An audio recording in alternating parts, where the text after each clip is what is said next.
Selamat sore, kembali lagi bersama saya Om NO. Mudah-mudahan kalian semua selalu diberikan kesehatan dan rezeki yang berlimpah.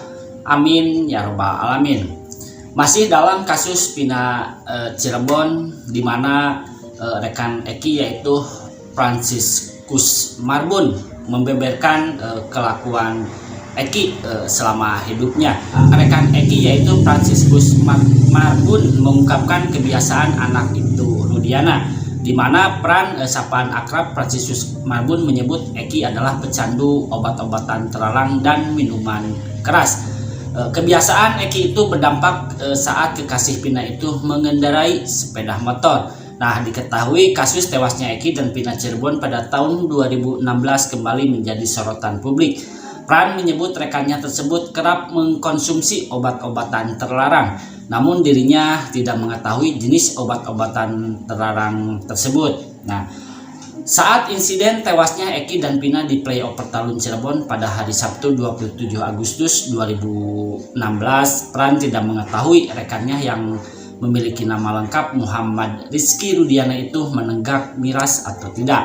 Tetapi dia mengetahui Eki mengajak penjaga warung Warpat atau warung depan SMA N4 Cirebon untuk membeli minuman keras. Nah, menurut Pran, rekannya itu kerap sudah memakai obat terlarang saat nongkrong bersama dirinya, dan dia lalu menunjukkan gaya berkendara Eki yang kerap menenggak miras dan obat-obatan terlarang.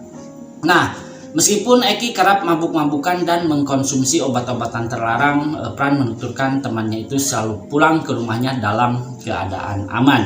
Lalu Pran juga mengatakan bahwa dirinya awalnya mendapat kabar bahwa peristiwa yang menimpa Pina dan Eki merupakan kasus kecelakaan lalu lintas. Nah, hal itu berubah setelah adanya insiden kesurupan di Cirebon. Yaitu Linda adalah merupakan sosok yang kesurupan usai Pina Cirebon tewas. Pran mengatakan kasus itu berubah menjadi pembunuhan. Selain itu juga, Pran juga baru mengetahui bahwa Liga Akbar sempat mengakui adanya pelemparan terhadap Pina dan Eki. Nah, Liga Akbar, kata Pran, dibawa Eki ke Warpat. Pran tidak mengenal secara dekat Liga Akbar. Pran mengaku belum pernah bertemu itu Diana hingga saat ini setelah kejadian tewasnya Pina dan Eki pada 2016 silam. Pran lalu diperiksa penyidik Bareskrim Polri setelah kasus ini kembali viral pada tahun 2024. Penyidik bertanya kepada Pran mengenai peristiwa di Warpat saat malam kejadian, kemudian kepemilikan helm dan sepatu milik Pran yang dipinjam oleh Eki. Dan berikut adalah videonya, yuk kita simak. Let's go. Saya posisi di Warpat dari jam setengah 8, jam 8-an ada di Warpat. Terus tahu kabar almarhum kecelakaan gitu kan, maksudnya terjadi laka lantas gitu kan, itu sekitar jam 11, setengah 12-an deh kayaknya. Infonya dari mana? Itu dari status BBM itu dulu, dari status BBM temen-temen gitu kan. Dan di situ saya komentarin tuh statusnya gitu kan, saya komentarin. Terus lihat kalau nggak salah dikirimin foto almarhum yang di jembatan. TKP? Iya, okay. Sempet tadinya mau ada pikiran mau langsung soalnya dari Warpat itu kan ke TKP yang di jembatan itu kan satu jalur gitu kan. Taunya dapat informasi tuh udah Eki udah dibawa ambulan sama Vina, dan Eki sudah mati di tempat. Almarhum langsung masuk ke ruang mayat. Makanya dari situ anak-anak itu langsung yang ngabarin yang lainnya, terus langsung ke ruang mayat Gunung Jati, Rumah Sakit Gunung Jati. Di depan ruang mayat itu ada helm yang dipakai almarhum punya saya yang dipinjam, sepatu saya yang dipinjam almarhum Eki, sama heelsnya Vina. Nah, setelah itu habis itu saya langsung pas sempat foto juga helmnya gitu kan. Saya lihat keadaannya udah bau darah banget gitu kan helmnya. Saya ngeliat sepatunya saya yang dipinjam almarhum, bener juga sepatu saya gitu kan. Terus saya masuk ke dalam tuh ke ruang mayat, langsung ngeliat Eki gitu kan, udah mulai itu saya masuk kayaknya belum dibuka-bukain deh bajunya. Iya, masih pakai kaos, masih pakai celana jeansnya. Itu saya lihat, tapi darah kan dia mukanya udah hancur lah gitu kan. Darahnya dia nggak berhenti memang. Mukanya itu ya terutama bagian hidung ke bawah ya, itu agak gimana ya, agak bengkak gitu lah. Giginya juga hancur itu, entah berapa yang hilang itu giginya. posisinya itu kan masih pakai baju dan tangannya itu memang agak kelihatan agak udah turun gitu yang sebelah kanannya almarhum gitu kan, rusak banget. Dan adalah spesifikasi yang 2 atau sehari sebelumnya itu saya udah berniat untuk minta helmnya ini ke almarhum gitu kan. Cuman adalah kondisi helmnya yang menurut saya kayak kok kayak gini gitu kan. Dan Eki itu berjanji buat ngeganti yang rusak ini gitu kan. Makanya helm ini nggak jadi saya minta lagi, ya tetap aja di dia kan sampai dia ngegantiin itu gitu loh. Kondisinya belum ada tulisan-tulisan kayak gini sebelumnya. Parah ya, Hancur ya? itu. Hancur ya? Sampai ya agak panjang itu yang hilang.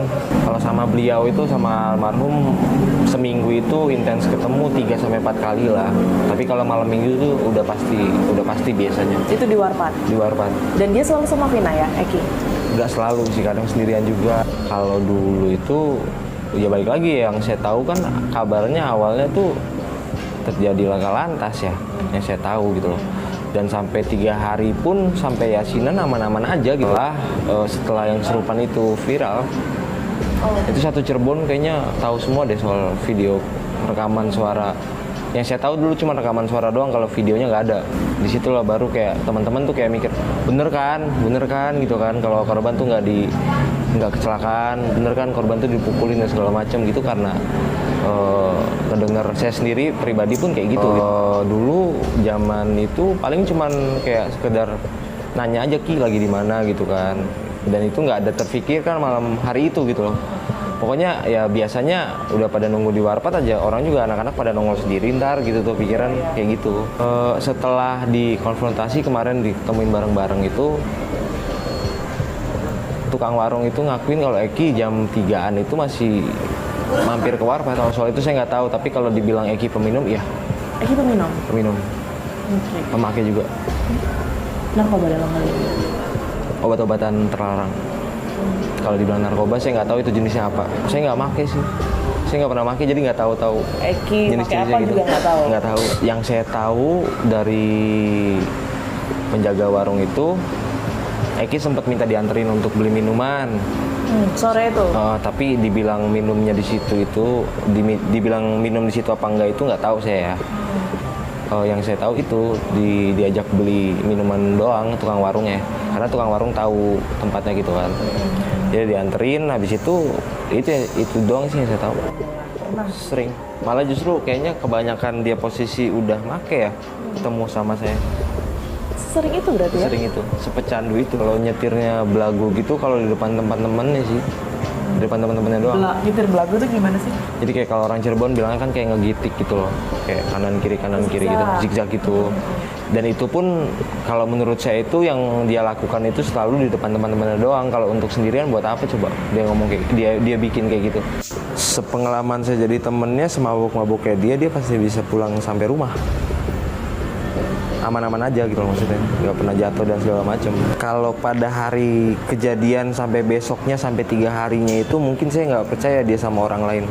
Cuman setelah ada kesurupan dan segala macam, yang saya tahu memang Liga Akbar kan mengakui kalau dia sama Eki dan ada pelemparan dan segala macam. Nggak pernah, dan bahkan Liga Akbar pun saya tahu jadi saksi di 2016 itu baru tahu setelah dia nongol di TV kemarin di tahun 2024 itu kemarin. Itu nggak tahu apa yang mereka omongin, itu saya nggak tahu.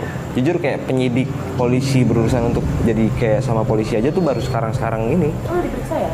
Udah sama tim sus Baris Krim bulan kemarin.